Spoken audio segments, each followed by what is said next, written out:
My name is Mark Escobedo.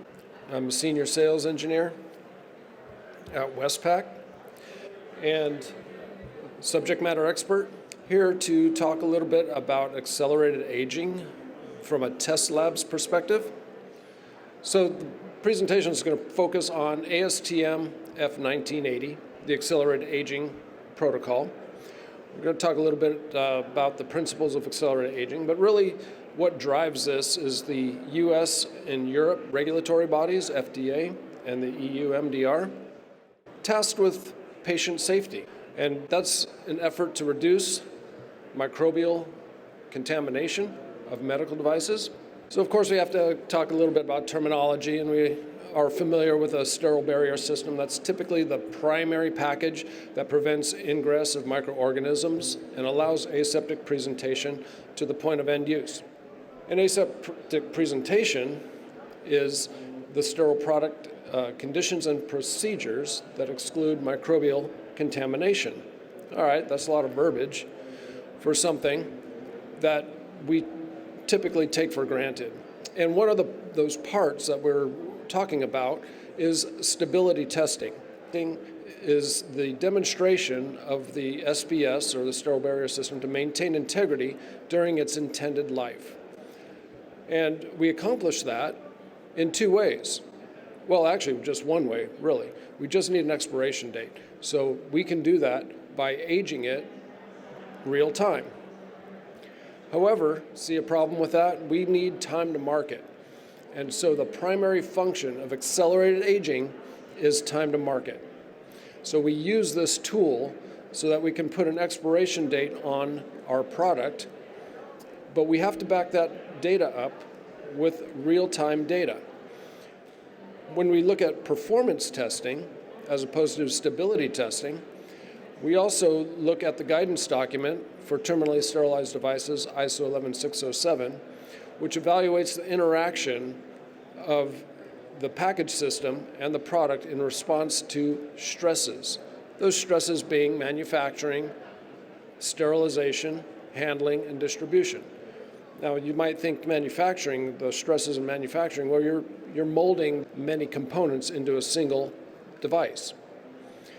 So the key point from this here is that stability testing and performance testing are separate entities. They should be conducted separately. The buildup of stress in the package that occurs when both of these activities are conducted together could prove to provide false positives. That means that you might have a defect when no defect would normally exist. So that's the purpose of separating these two activities. So back to stability testing. What is our scope? And this is a key that I look at when I'm developing a study, an accelerated aging study. Am I looking at the package, or am I looking at the product?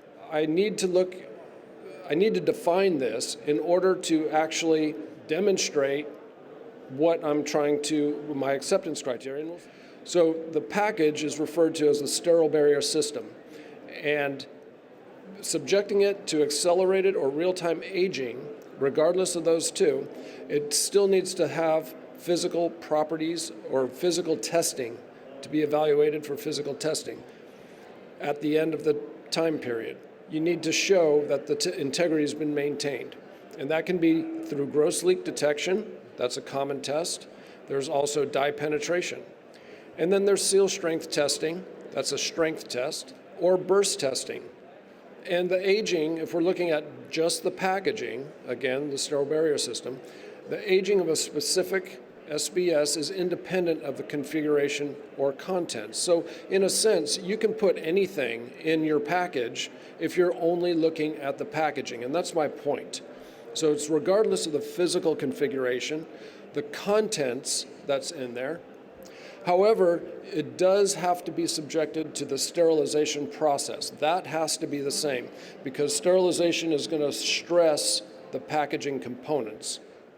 Now, this is in contrast to the performance testing. This is where we're doing package performance testing. So we jump back here, of the aged packaging system, where that needs to have the similar or near identical product in the package and subjected to all the stresses we talked about earlier. Handling, the device, and sterilization will be the same. The sterilization process must be the same.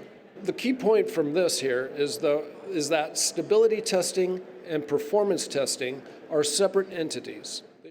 We're an independent test laboratory for mechanical and environmental testing, focusing on these industries. ISO 17025 accreditation means that the data that we produce is accurate and reliable, and we're 100% employee owned. Thank you for your time today.